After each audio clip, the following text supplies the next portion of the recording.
Hello दोस्तों, स्वागत है आप सभी का आपके अपने YouTube चैनल गुरुमंत इंस्टीट्यूट पर।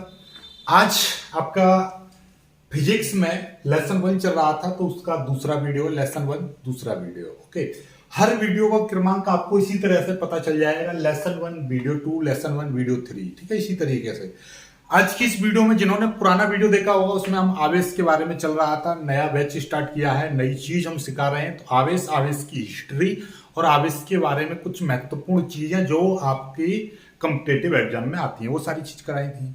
आवेश से ही रिलेटेड कुछ नया चीज चल रहा है, आपके दिमाग में कुछ आए उससे पहले मैं आपको बता दूं कि सर तो आवेश ही आवेश कर रहे हैं। देखिए, इलेक्ट्रोस्टैटिक्स या इलेक्ट्रॉनिक्स, इसमें भैया पूरे में ही आपको क्या है, आवेश के बारे में ही पढ़ना पड़ेगा। आवेश गति करता है तो क्या होता है, आवेश स्थिर तो क्या होता है, आवेश एक वस्तु से दूसरे वस्तु पर कैसे जाता है, क्या प्रक्रिया होती है, इस आवेश के कारण वैद्युत क्षेत्र उत्पन्न हो रहा है तो फलानी दूरी पर कितना वैद्युत क्षेत्र उत्पन्न होगा, उसके पास कितना होगा, बस यही पढ़ना है पूरी उसमें यूनिट में। तो इसलिए ये चीज दिमाग में निकाल देना कि आवेश आवेश कब तक रहेगा। जब तक इलेक्ट्रॉनिक्स रहेगी, जब तक इलेक्ट्रोस्टैटिक्स रहेगी, आपको आवेश पढ़ना ही पड़ेगा। ठीक, चलिए सीधे सीधे अपने टॉपिक पर आते हैं। आज की वीडियो का पहला टॉपिक है आवेश का संरक्षण। आवेश का संरक्षण क्या होता है, ये चीज समझो, ठीक है। या आवेश संरक्षण का सिद्धांत क्या होता है। जैसे द्रव्यमान संरक्षण का सिद्धांत था कि द्रव्यमान को ना तो नष्ट किया जा सकता और ना ही उत्पन्न किया जा सकता। द्रव्यमान को एक वस्तु से दूसरी वस्तु पर क्या किया जाता है, आरोपित किया जा सकता है, स्थानांतरित किया जा सकता है। द्रव्यमान संरक्षण का नियम कहलाता है।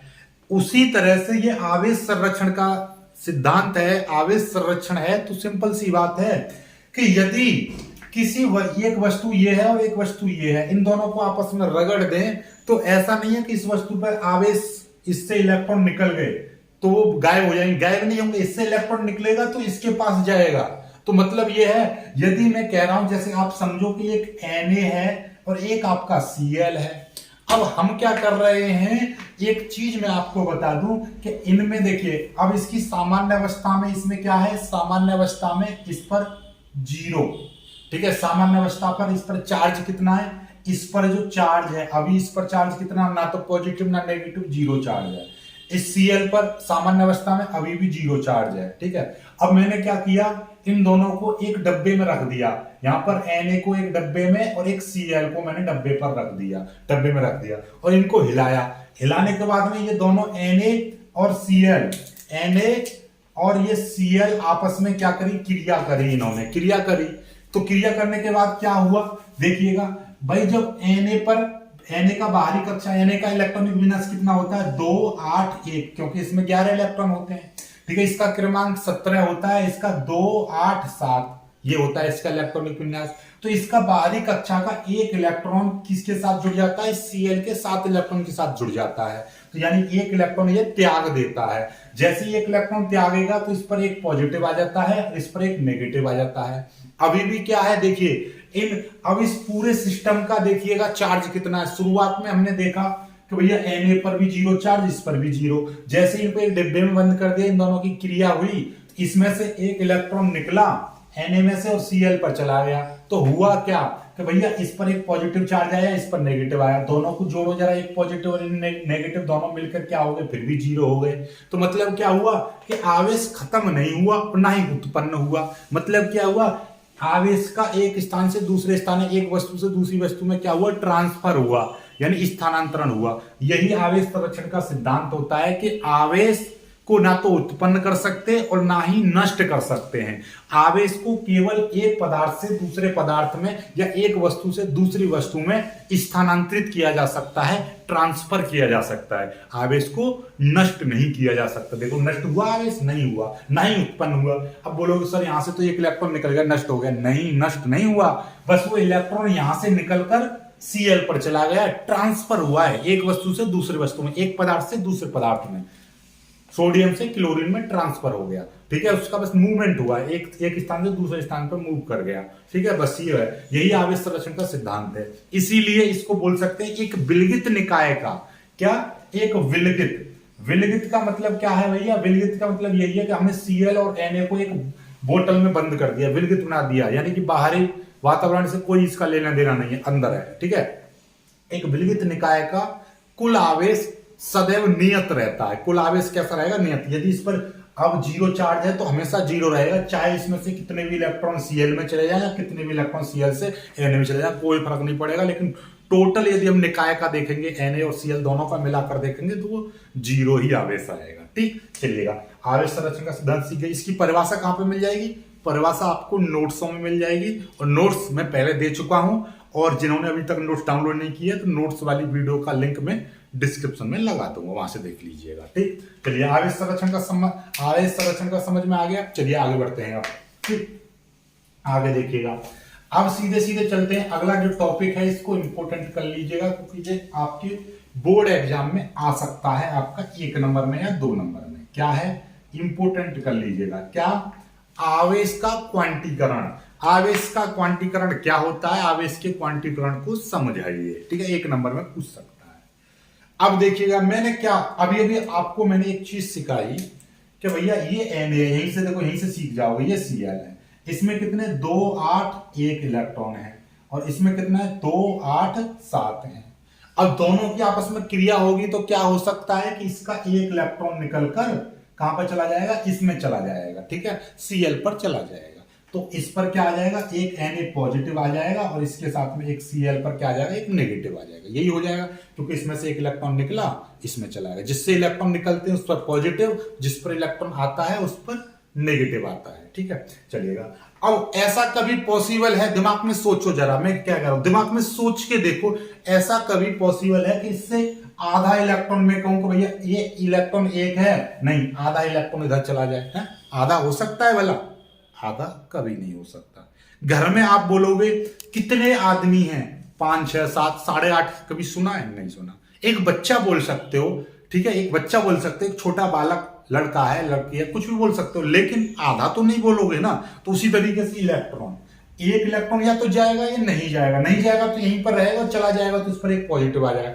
ऐसा कभी होगा कि अरे आधा पॉजिटिव कर दो इसको, अरे इतना ही बना दो, ऐसा बना दो, आधा पॉजिटिव है? नहीं, ऐसा पॉसिबल नहीं है। तो यही एक आवेश का क्वांटीकरण है कि प्रकृति में प्रत्येक आवेशित वस्तु पर, जैसे कि ये Na पॉजिटिव है, Cl नेगेटिव है, प्रत्येक आवेशित वस्तु पर आवेश का एक निश्चित न्यूनतम मान का पूर्ण गुणज होता है। यानी प्रत्येक आवेशित वस्तु पर आवेश, ठीक है, प्रत्येक आवेशित वस्तु पर आवेश एक निश्चित न्यूनतम मान का पूर्ण गुणज होता है।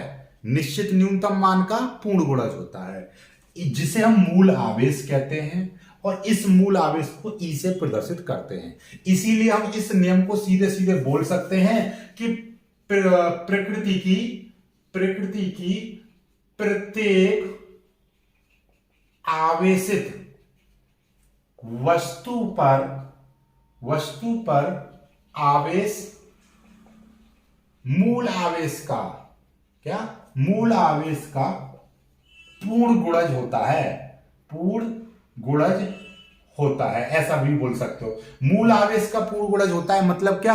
मूल आवेश किसे कहते हैं? ई से कहते हैं। ई यानी एक इलेक्ट्रॉन को बोलते हैं मूल आवेश। तो मतलब क्या, यदि मैं कहने लगूं यहां से एक इलेक्ट्रॉन गया मतलब एक ई गया, 2 इलेक्ट्रॉन गए तो 2 ई गए, 3 इलेक्ट्रॉन 3 4 5, यानी पूर्ण गुणज होगा। 1 2 3 4 5, 4 इलेक्ट्रॉन चले गए, 5 इलेक्ट्रॉन चले गए, 1 इलेक्ट्रॉन चला गया। कभी ऐसा नहीं हो सकता बोल दूं मैं 1/2 इलेक्ट्रॉन चले जाएं या 5/4 इलेक्ट्रॉन चले जाएं, ऐसा कभी पॉसिबल नहीं है। एक वस्तु से दूसरी वस्तु में इलेक्ट्रॉन पूर्ण गुणज के हिसाब से जाएंगे। पूर्ण गुणज 1 2 3 4 पूरी एक प्राकृतिक संख्याओं का गुणज होता है। ठीक है, प्राकृतिक संख्याओं का पूर्ण गुणज होता है, ऐसा बोल दो। पूर्ण गुणज होता है, प्राकृतिक संख्याओं का पूर्ण गुणज होता है। ठीक है, सिंपल है।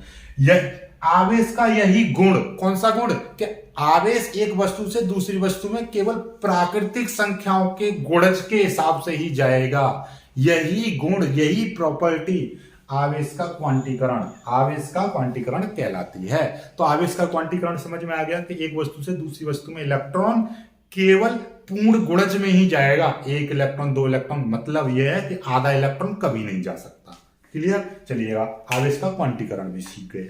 अब आपसे पूछ रहे कि भैया आवेश का लास्ट चल रहा है, ठीक हो गया, समझ में आ गई। अब इसके बाद यदि हम बात करें किसी वस्तु पर आवेश का मान कितना हो सकता है, तो सीधे सीधे लिख देंगे किसी वस्तु पर आवेश कितना हो सकता है, Q बराबर प्लस माइनस एन ई हो सकता है, जहां पर n बराबर प्राकृतिक संख्या हो सकती है, 1 2 3 4 5 कुछ भी हो सकती है। ठीक है, ये समझ में आ गए। तो यही आपका एक सूत्र बन जाता है कि भैया आवेश का सूत्र क्या होता है, प्लस माइनस एन ई। सिंपल सी बात है, किसी भी वस्तु पर जैसे कि Na है, Na पॉजिटिव, तो मतलब क्या है, इस पर एक पॉजिटिव है, तो इस पर कितना, एक धनात्मक आवेश है, यानी कि, और E बराबर, E का जो मान होता है वो 1.6 गुणा 10 की पावर माइनस 19 कूलाम, इतना मान होता है। यदि आपसे कोई पूछ ले E का मान, ये तो रट लो बिल्कुल, E का मान 1.6 गुणा 10 की पावर माइनस 19 कूलाम। ठीक है, चलिएगा, ये E का मान हो गया।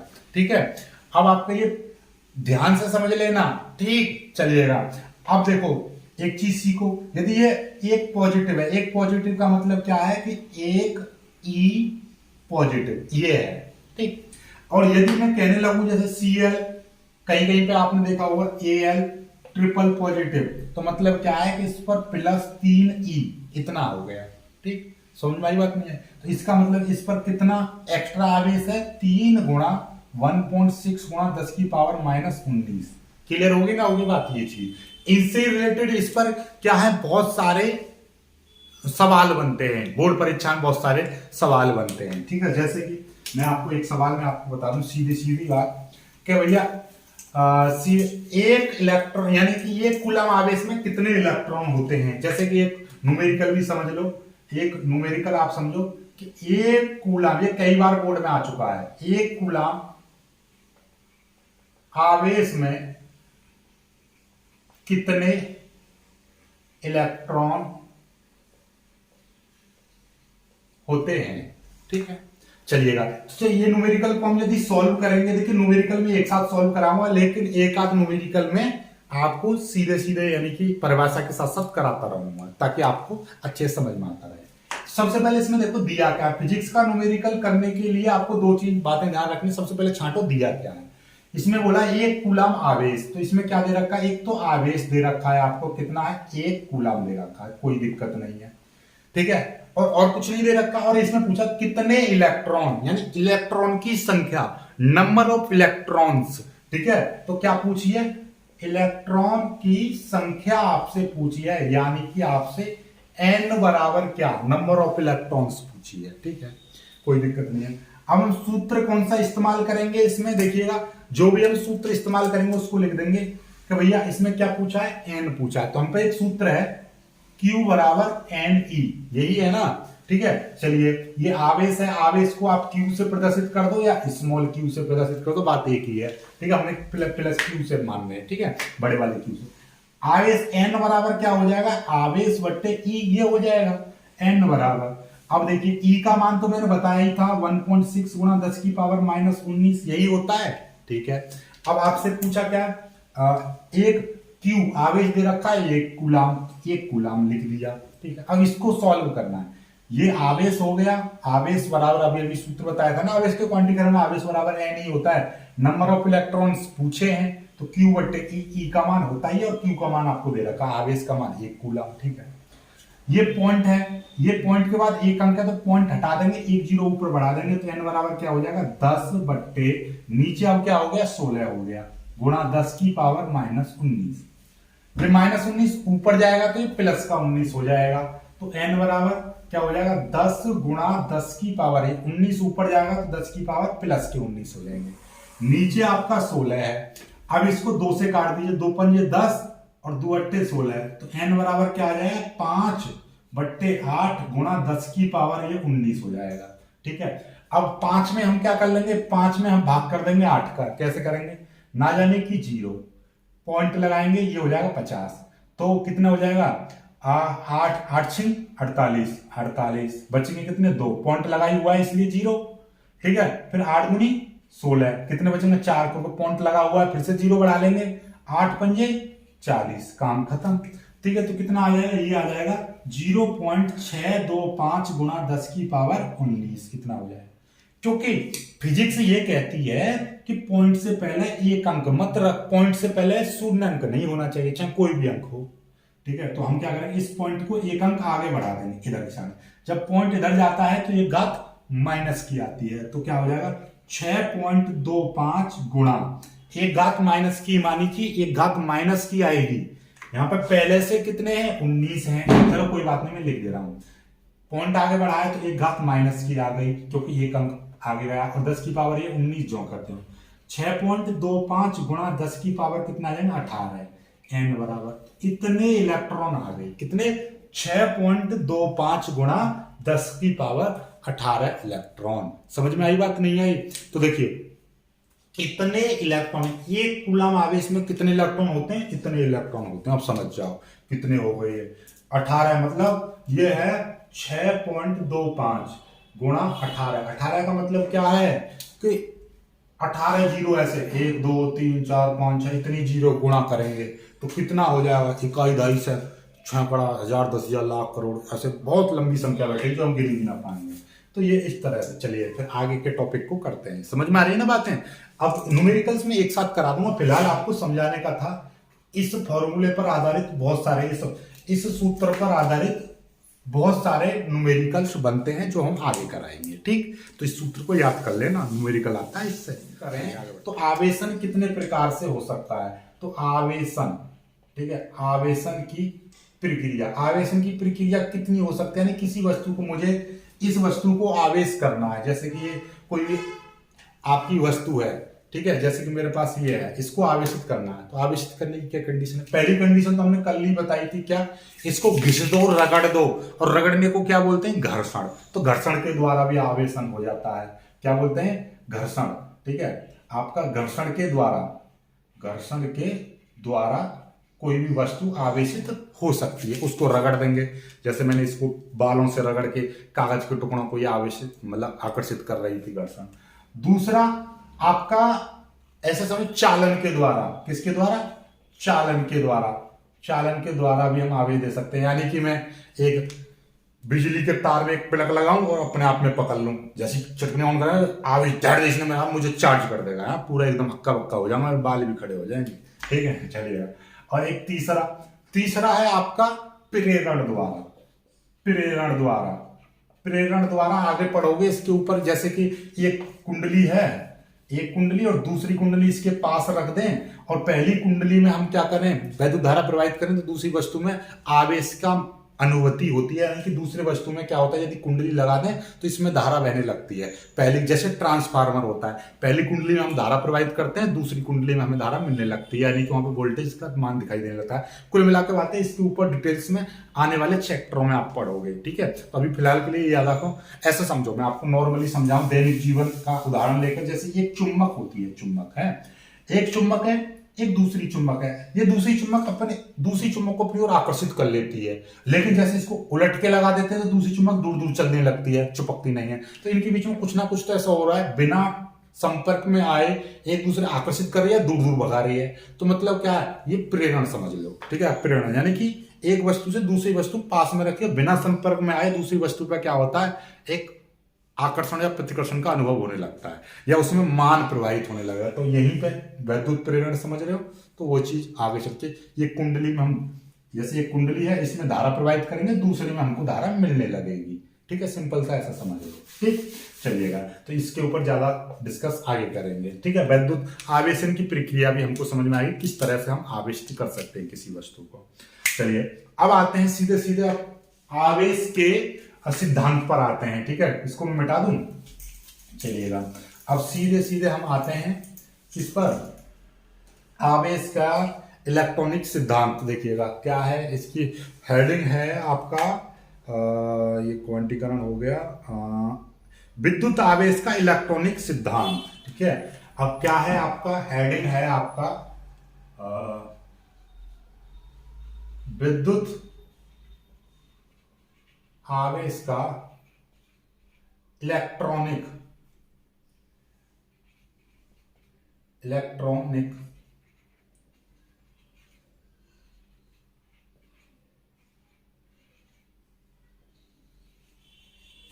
विद्युत आवेश का इलेक्ट्रॉनिक सिद्धांत। ओके, चलिएगा।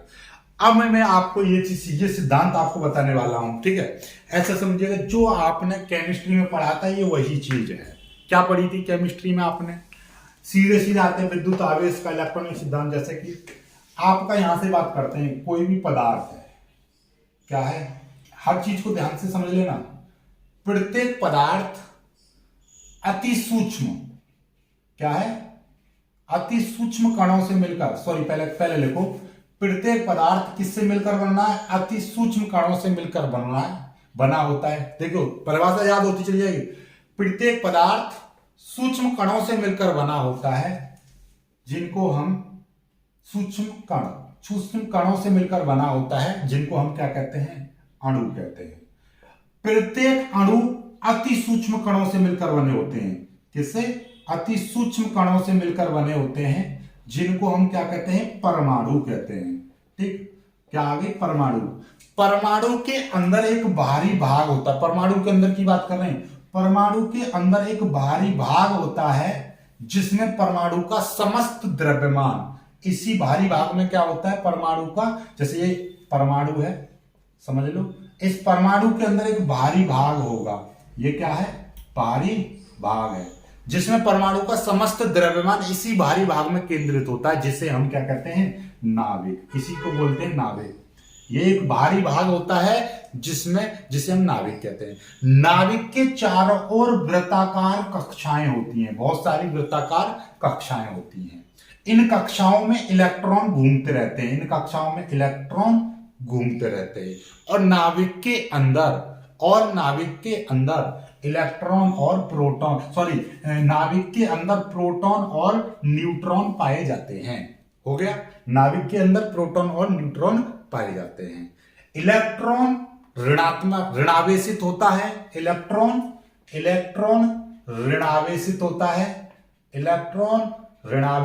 है। प्रोटॉन धनावेशित होता है, और न्यूट्रॉन उदासीन होता है, विद्युत उदासीन होता है।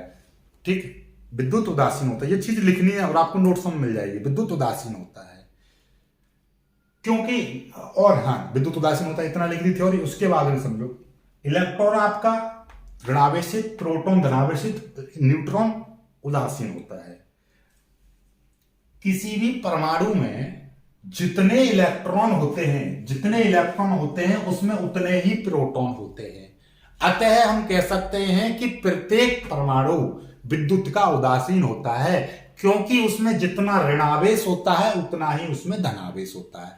क्यों? क्योंकि उसमें जितने इलेक्ट्रॉन होते हैं उतने ही प्रोटॉन होते हैं। मान लीजिए कि इसमें इलेक्ट्रॉन 10 हैं, तो मतलब क्या है कि 10 नेगेटिव हो जाएगा, और क्योंकि 10 इलेक्ट्रॉन के बराबर ही पॉजिटिव प्रोटॉन है, और प्रोटॉन कैसे होते हैं? पॉजिटिव, तो 10 पॉजिटिव हो जाएगा। दोनों मिला के कितने? 0 हो गए। 10 पॉजिटिव 10 नेगेटिव, 0 बराबर हो गए। क्योंकि न्यूट्रॉन भी होते हैं, और न्यूट्रॉन तो पहले से ही उदासीन है, यानी उसको ना तो पॉजिटिव ना नेगेटिव। तो मतलब क्या है कि कुल मिलाकर बात ये हो गया कि कोई भी परमाणु जो होता है वो विद्युत का उदासीन होता है, ना तो उस पर कोई चार्ज नहीं होता। यही आपका इलेक्ट्रॉनिक सिद्धांत होता है।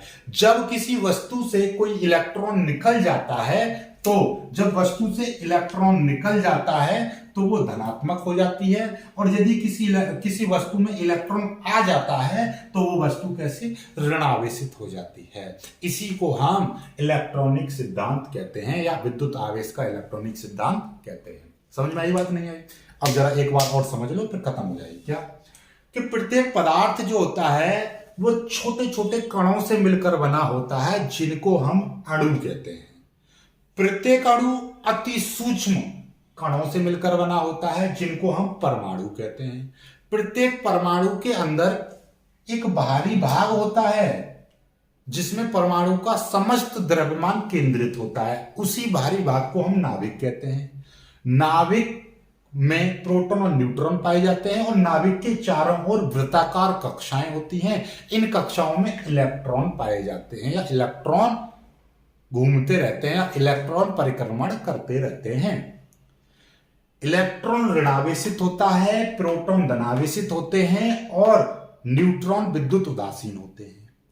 क्योंकि एक परमाणु में जितने इलेक्ट्रॉन होते हैं उसमें उतने ही प्रोटॉन पाए जाते हैं। इसीलिए परमाणु विद्युत उदासीन होता है। परमाणु विद्युत उदासीन होता है क्योंकि उसमें जितने इलेक्ट्रॉन होते हैं उसमें उतने ही प्रोटॉन होते हैं। जब किसी परमाणु से इलेक्ट्रॉन निकल जाता है तो उस पर उतना ही धनावेश आ जाता है। जितने इलेक्ट्रॉन निकलते हैं उतने ही धनावेश आ जाता है, या उतने ही उसमें धनात्मक प्रोटॉन की संख्या बढ़ जाती है। ठीक। और किसी परमाणु पर जितने इलेक्ट्रॉन आते हैं उसमें उतने ही ऋणात्मक आ जाता है, या ऋणात्मक उसमें ही उतने ही इलेक्ट्रॉन की संख्या बढ़ जाती है। जैसे क्लोरीन है, क्लोरीन में 17 क्रमांक है तो इसमें इलेक्ट्रॉन भी 17 और प्रोटॉन भी 17। जब मैं कह रहा हूं कि इस पर एक इलेक्ट्रॉन आ जाए, जैसे ही इसमें एक इलेक्ट्रॉन आ गया, इस क्लोरीन पर एक इलेक्ट्रॉन आ गया, यानी कि एक नेगेटिव का मतलब क्या है कि इस पर एक इलेक्ट्रॉन आ गया, तो मतलब क्या है कि अब इसमें इलेक्ट्रॉन 17 नहीं 17 प्लस 1 हो जाएंगे 18। अब एक 18 इलेक्ट्रॉन हो गए, तो मतलब क्या है कि अब इसमें ऋणात्मक बढ़ गया, एक ऋणात्मक बढ़ गया, एक नेगेटिव का मतलब एक इलेक्ट्रॉन इसमें आ गया, एक ई आ गया। ऐसे ही Na का 11 क्रमांक है, मतलब क्या है कि इसमें इलेक्ट्रॉन भी अभी 11 हैं और प्रोटॉन भी 11 हैं। जब मैं कह रहा हूं कि ये Cl से क्रिया करता है तो एक इलेक्ट्रॉन दे देता है, जब एक इलेक्ट्रॉन ये अपने आप से निकाल देगा तो एक पॉजिटिव आ जाएगा इस पर। एक पॉजिटिव का मतलब क्या है कि इसने एक इलेक्ट्रॉन दे दिया, मतलब इसमें अब एक प्रोटॉन की संख्या बढ़ गई। प्रोटॉन की संख्या क्यों बढ़ गई देखिएगा, जब क्योंकि इसमें इलेक्ट्रॉन भी 11 प्रोटॉन भी 11। जब एक इलेक्ट्रॉन निकल जाएगा तो मतलब एक इलेक्ट्रॉन निकल गया तो यहाँ पे अब इलेक्ट्रॉन की संख्या 10 बची, तो ऑटोमेटिकली प्रोटॉन की संख्या बढ़ गई ना, बढ़ गई, क्योंकि 11 हो गए प्रोटॉन। कितने प्रोटॉन की संख्या बढ़ी, एक एक्स्ट्रा हो जाएगा ना प्रोटॉन, क्योंकि भाई मेरे पास भी 10 रुपए हैं और आपके पास भी 10 रुपए हैं। तो यदि मैं कहूं कि आपके रुपया बढ़ जाएं तो मेरे को क्या करना पड़ेगा, अपने आप से एक चीज घटानी पड़ेगी। मेरे पे 9 कर दो तो आपकी संख्या बढ़ गई, अपने आप ऑटोमेटिकली बढ़ गई। और मैं कह रहा हूं आपकी संख्या को घटाना है तो मेरे में एक क्या कर दो, बढ़ा दो, मेरे 11 कर दो, आपकी अपने आप कम हो जाएगी। हैं तो ये बस, तो आज आवेश के बारे में नॉर्मली खत्म। कल से आपका चलेगा कूलाम्स का लॉ, कूलाम का नियम क्या है, फिर हम उसके बारे में सारी चर्चाएं करेंगे कल की इंटरेस्टिंग वीडियो में। आज का मुझे उम्मीद है कि आपको बहुत इंटरेस्टिंग टॉपिक लगे होंगे, इंटरेस्टिंग कुछ समझ में आया हो, कुछ नया सीखा होगा और चीजें सब आपकी डाउटफुल क्लियर होते जा रहे हैं। ठीक है, नोट्स जरूर ले लेना, नोट्स की लिंक मैं आपको एक बार फिर से डिस्क्रिप्शन में लगा दूंगा, तब चेकआउट कीजिएगा वहां से और नोट्स ले लीजिएगा। वीडियो को लाइक करना, शेयर करना और मैथ का वीडियो जरूर देख लीजिएगा। मैथ की लिंक भी नीचे डिस्क्रिप्शन में लगा दूंगा, या यूट्यूब पर सर्च कर सकते हो मनोज सर। ठीक है, तो मनोज सर का जो चैनल है मैथ वाला वो मिल जाएगा, यानी हमारा ही मिल जाएगा। ठीक है, जय हिंद।